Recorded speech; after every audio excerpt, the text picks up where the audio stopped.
filhos, hoje nós ouvimos no Evangelho, na primeira leitura,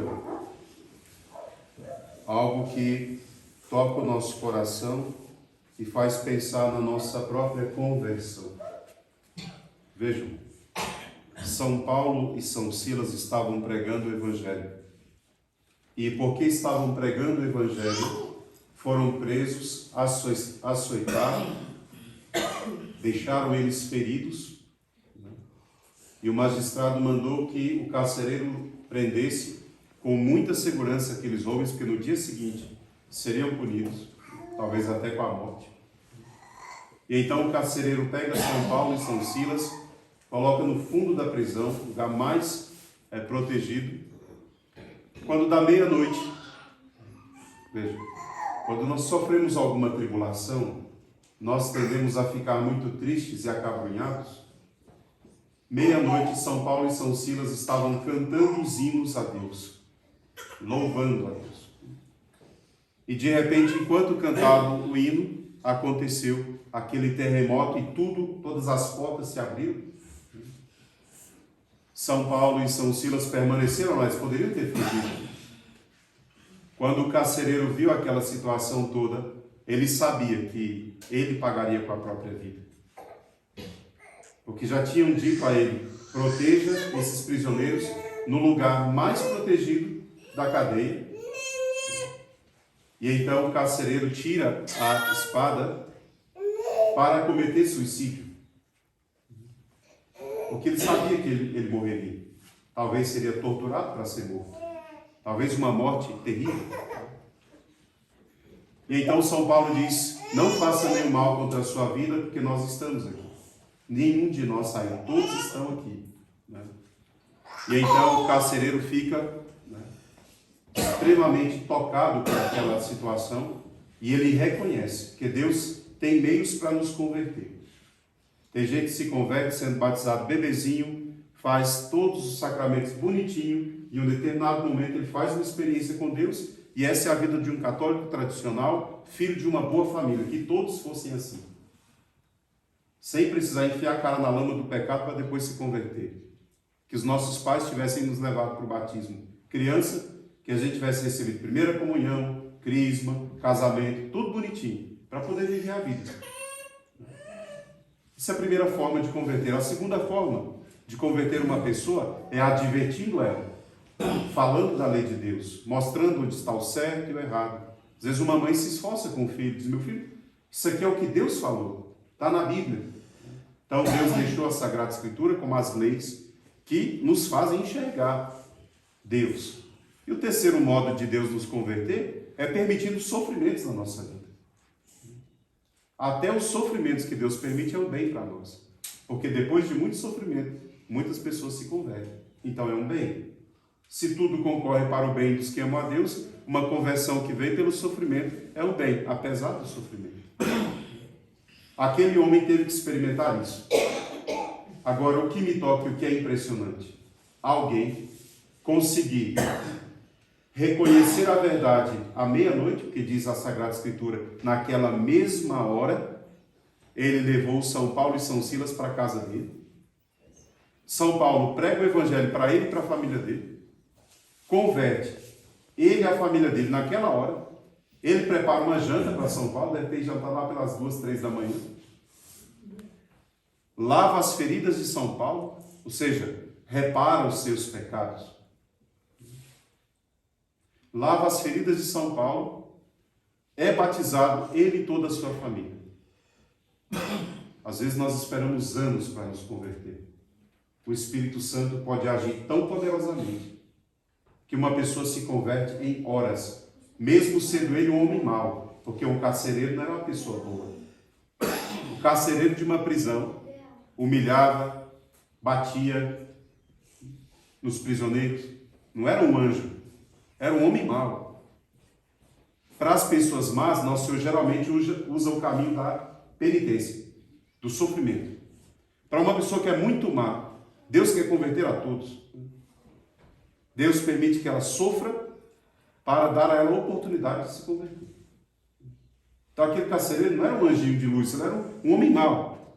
Mas ele se converteu entre meia-noite e até talvez 1, 2 horas da manhã. Foi 1 hora de evangelho. A gente escuta o evangelho 20, 30, 40 anos. Estamos lutando para nos converter e pagar o preço, que a gente pode até ir na igreja. Pagar o preço da conversão é que é difícil. Por que o preço? Porque a nossa conversão verdadeira, ela tem um preço. O primeiro preço é não voltar à vida antiga. Não voltar ao homem velho. Aquele homem era carcereiro. Ele ia cometer suicídio, porque o prisioneiro tinha fugido. E agora ele se converteu ao cristianismo a partir do próprio prisioneiro. Ele não levou São Paulo e São Silas de volta para a cadeia. São Paulo e São Silas jantou, dormiu e de manhã fugiu. E o carcereiro? E a família dele, que agora é católica? Todo mundo vai acolher, vai dar tudo certo, vai dar tudo bem. Ele era funcionário do Estado e agora ele se converteu. Ele vai voltar lá para poder fazer o mal das pessoas? Ele vai fugir com a família dele? Por quê? Vão mandar matá-lo. Porque ele fugiu e fugiu os prisioneiros tudo da cadeia. E agora? Ele se converteu. O que ele vai fazer? Ele vai voltar lá de manhã e pedir desculpa para o magistrado e contar alguma mentira? Convertido não pode mentir. Ele vai voltar lá e vai voltar a ser o que ele era, um carcereiro? Ele não pode, porque ele vai fazer o mal para as pessoas. Agora ele conheceu a Cristo, ele e a família inteira. Ele comprometeu a família inteira dele. Quando a gente se converte é assim, né?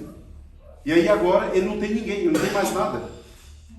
Porque tudo que ele tinha até meia-noite, daquele dia, que para ele estava tudo certo, uma vida vivendo no erro, na escuridão, nas trevas.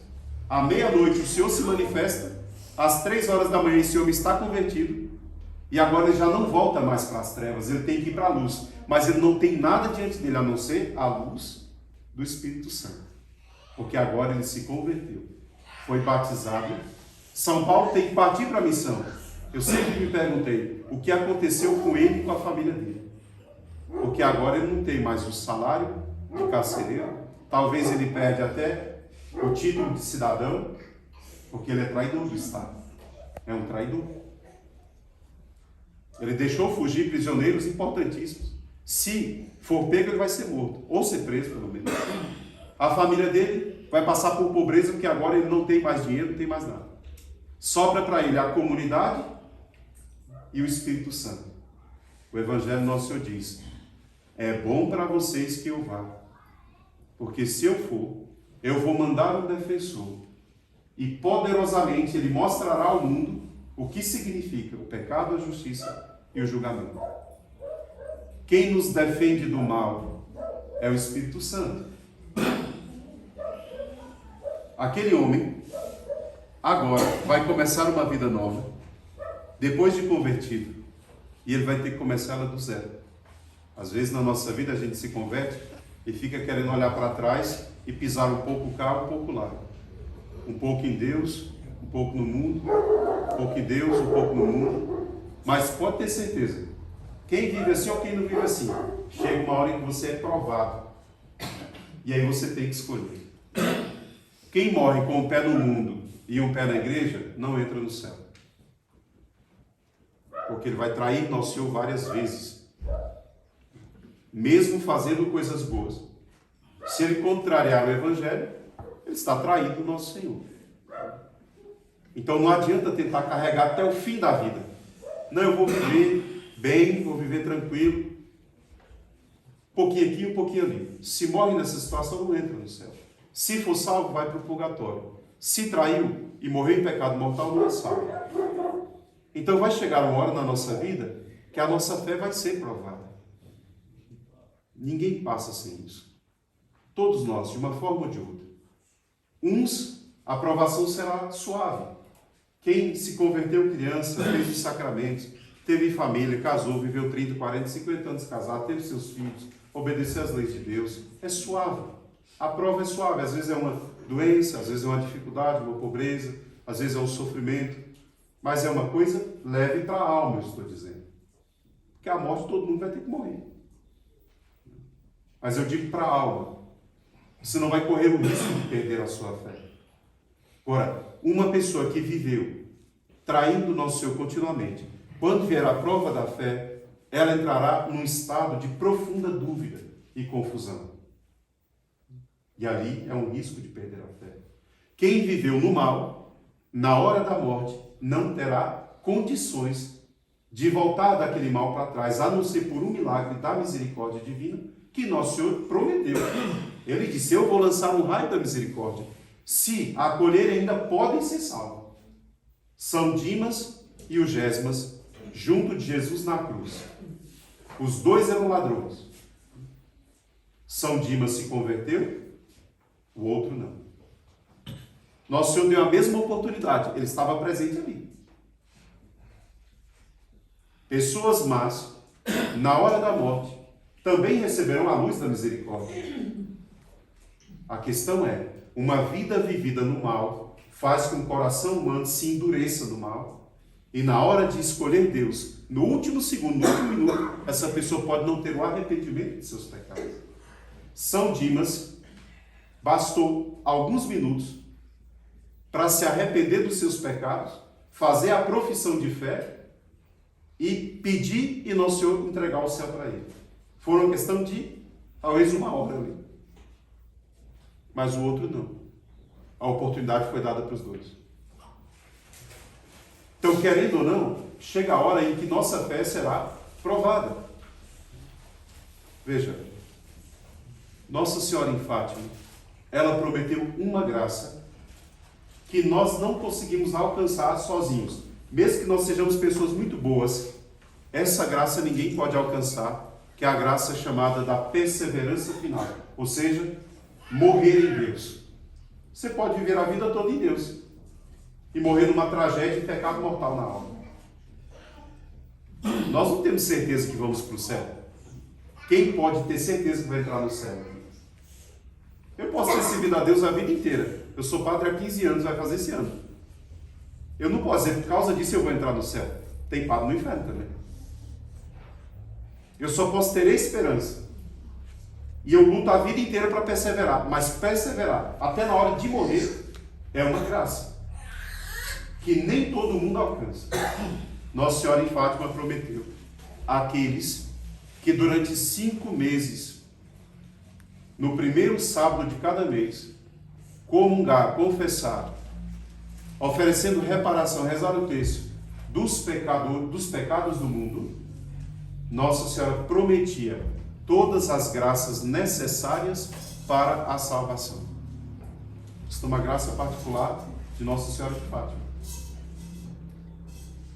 Veja, se nós praticássemos os 5 primeiros sábados do mês, nós vamos fazer no sítio Bom Jesus a partir do mês de agosto.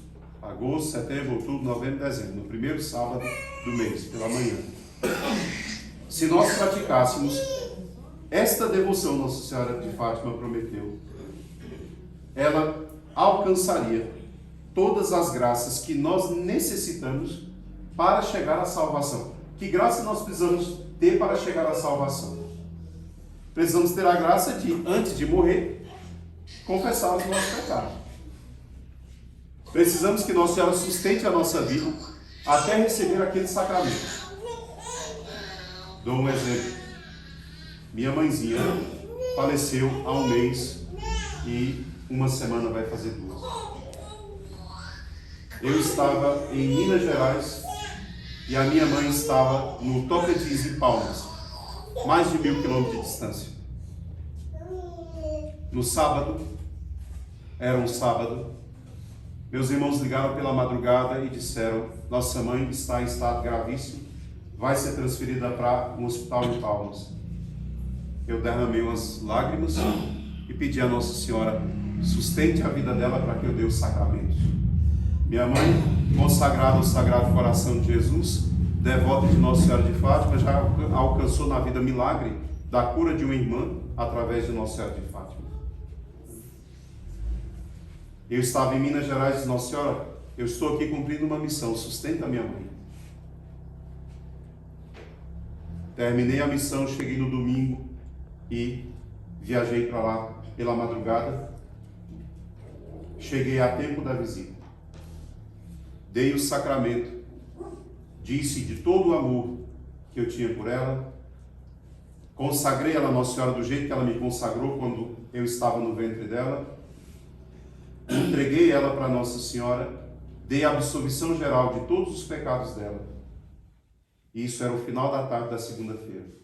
Na terça-feira de manhã, Nosso Senhor levou. Nosso Senhor prometeu e Ele cumpre suas promessas.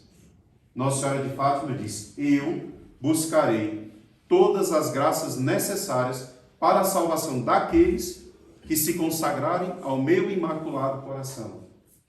Pronto. Ela era consagrada.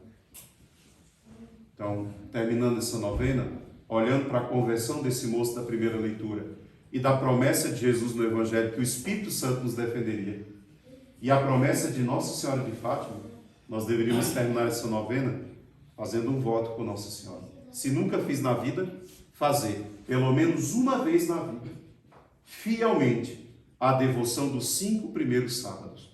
Confessar, comungar, rezar um terço, meditar 15 minutos. Foi só isso que Nossa Senhora pediu. Quando alguém disse para ela: mas e se uma pessoa não puder confessar? Pode confessar 8 dias depois?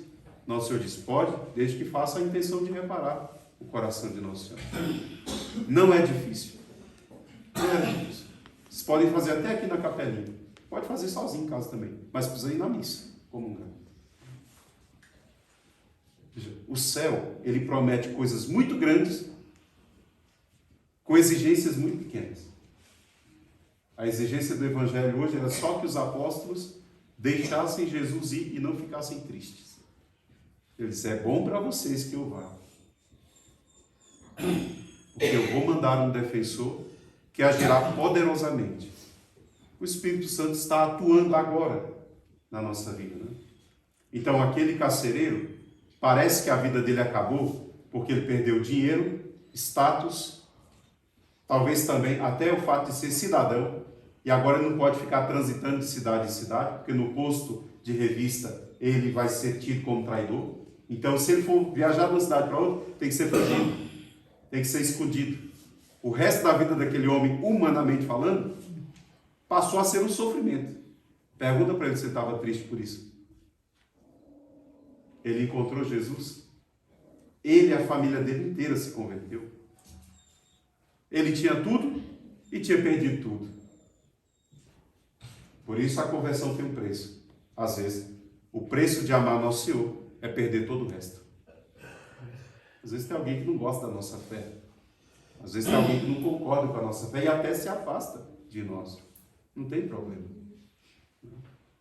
Nós podemos perder tudo nesse mundo. O que nós não podemos perder é aquilo que nos leva à eternidade.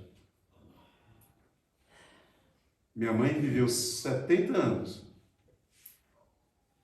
Se ela não tivesse recebido os sacramentos da última hora, talvez estivesse até agora no purgatório e ficasse lá ainda tanto tempo, porque no meio do sofrimento você se angustia, se entristece, pode até desesperar. No meio de uma doença você pode ficar triste, desesperar, angustiar, começar a duvidar. Isso é pecado. Mas nós somos fracos.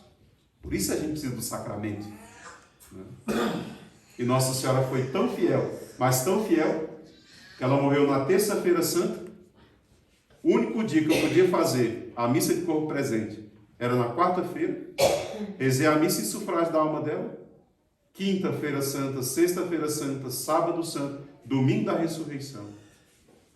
Ela recebeu as maiores graças que a Igreja Católica dá e o maior poder de Deus na Semana Santa, no Tríduo Pascal. Ela recebeu tudo isso como acúmulo de graças para entrar no céu. Basta um pouco de devoção, basta um pouco de confiança e Nosso Senhor já derrama todas as graças na nossa vida. Basta uma novena bem feita. Basta viver uma novena dessa bem feita e Nossa Senhora inunda a vida de graça. Quem pediu graças e confiou, recebe na novena.